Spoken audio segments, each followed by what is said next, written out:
Eh bien, chers frères, moi je suis la porte des brebis. Tous ceux qui sont venus avant moi sont des voleurs et des bandits. Mais les brebis ne les ont pas écoutés, nous dit Jésus dans l'évangile du bon pasteur, lui qui prétend être la porte des brebis. Mes chers amis, la distinction entre le bon pasteur, le bon berger, et le voleur, le bandit, c'est que le bon berger passe par la porte, tout comme les brebis. Alors que le voleur, lui, il escalade l'enclos pour voler et égorger et faire périr. Le bon berger, autrement dit, aime ses brebis, il les aime pour elles-mêmes, alors que le voleur ne les aime que pour lui-même. En aucun cas, il les aime pour elles-mêmes. Plus que cela, Jésus dit, non seulement je suis le bon pasteur, parce que le bon pasteur passe toujours par la porte, mais je suis aussi la porte des brebis. Autrement dit, les brebis passent nécessairement par moi. En aucun cas, elles ne peuvent passer autrement que par la porte. Et donc, elles me connaissent comme moi je les connais, dit Jésus. Et en Saint Jean, connaître et aimer sont très proches. Tous ceux qui aiment Dieu connaissent Dieu, dit Jésus en Saint Jean. Celui qui n'aime pas Dieu ne connaît pas Dieu.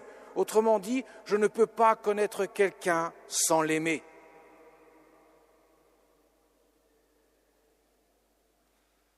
Ce qui veut dire que lorsque je déteste quelqu'un,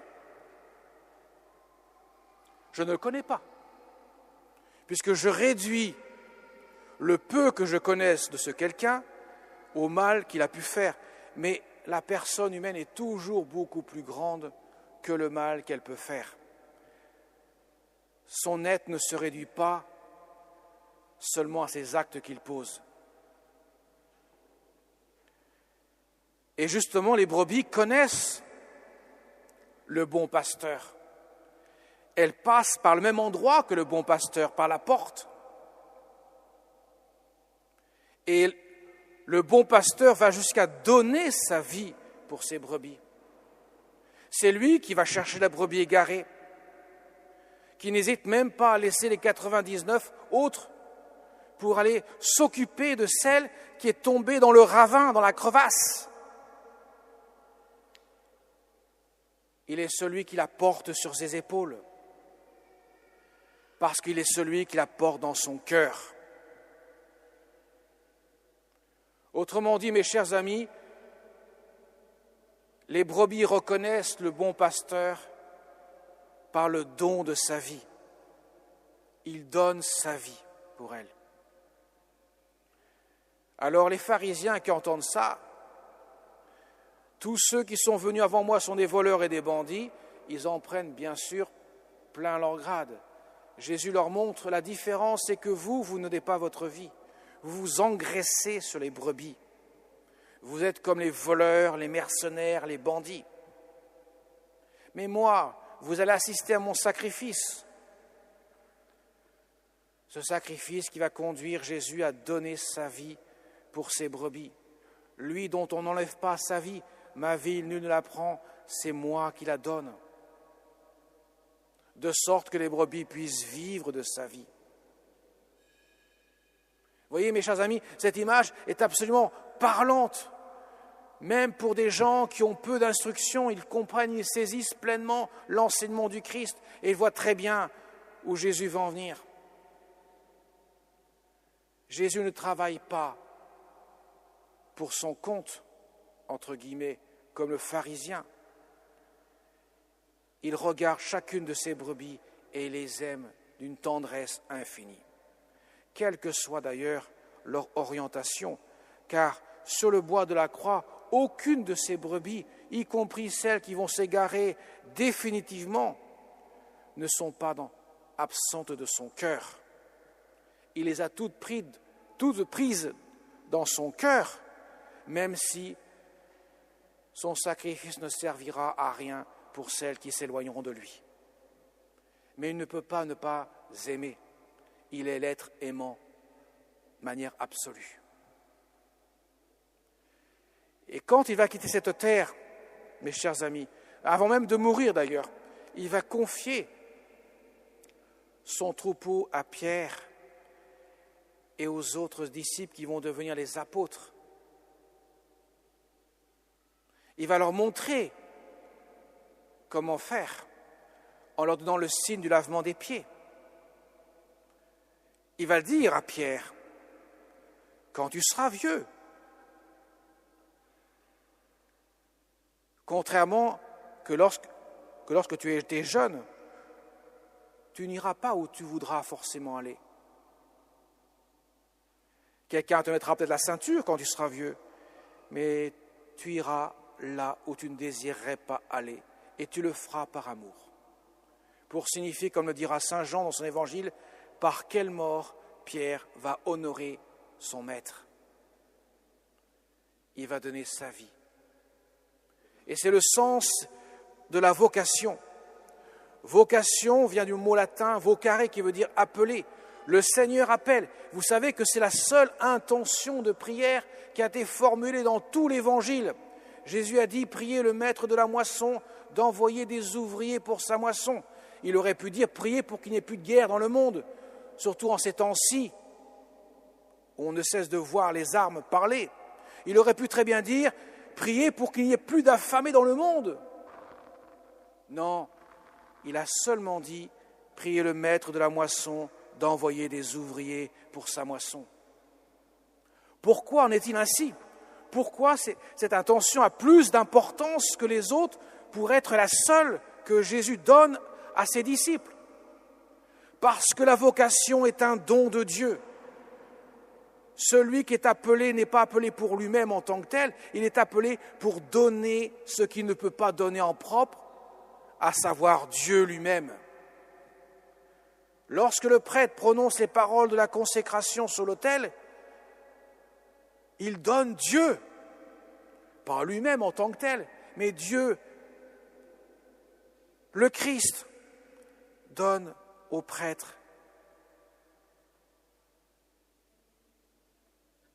la capacité, entre guillemets, de dire ces paroles qui sont les siennes pour rendre présent sa présence sur l'autel. De même, lorsqu'il dit « Je vous pardonne tous vos péchés », ce qu'aucun homme ne peut faire, le prêtre le fait,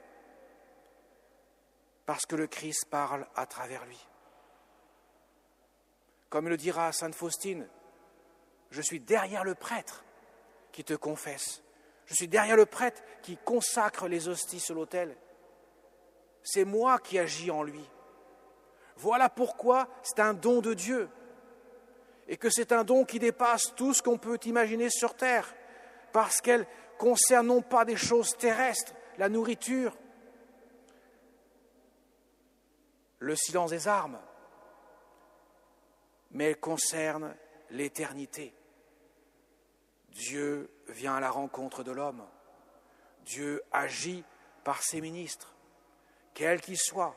Même si ce sont de pauvres instruments, ça n'a pas d'importance. Dieu se sert de tout ce qu'il a sous la main pour arriver à faire son œuvre.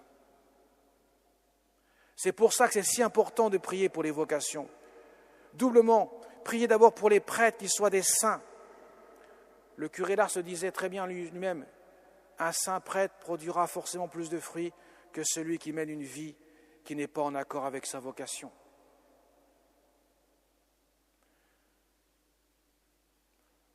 Je vais faire une boutade, mes chers amis. Si je ne suis pas saint, c'est de votre faute, vous ne priez pas assez pour moi.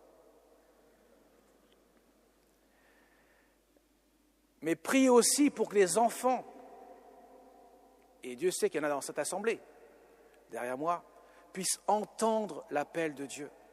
Et non seulement l'entendre, mais y répondre avec la générosité de leur cœur. Car Dieu laisse libre jusqu'au bout. Personne n'est contraint de le suivre. Regardez le jeune homme riche. Vends tout ce que tu as, vends-le, donne aux pauvres et suis-moi. mais il n'a pas voulu le suivre. Il a préféré rester avec ses richesses. Vous voyez, il faut aussi que l'enfant puisse répondre à la vocation. Et puis ensuite, il faut persévérer. Ça fait beaucoup de conditions. Mais mes chers amis, l'amour est à ce prix-là. Quand Jésus donne des prêtres à son Église, il permet, parce qu'il l'a voulu ainsi, il aurait pu faire autrement, mais il a décidé comme ça, il permet à son œuvre d'être contenue dans l'Église par les mains de pauvres instruments, mais qui sont les mains ces instruments qu'il a choisis pour donner la bonne parole, sa parole à lui, et aussi pour sanctifier son peuple, le gouverner selon l'Évangile, autrement dit, lui montrer les chemins du salut. Donc mes chers amis, priez cela, priez le maître de la moisson d'envoyer des ouvriers pour sa moisson. C'est tellement important pour que nos jeunes puissent entendre l'appel, y répondre avec générosité et trouver ce chemin qui est un chemin de bonheur, aussi bien pour celui qui répond que pour ceux qui profitent de la réponse de celui qui a dit oui. Et invoquons particulièrement notre Mère du ciel au pied de la croix. Jésus lui a confié son disciple bien-aimé, Saint Jean,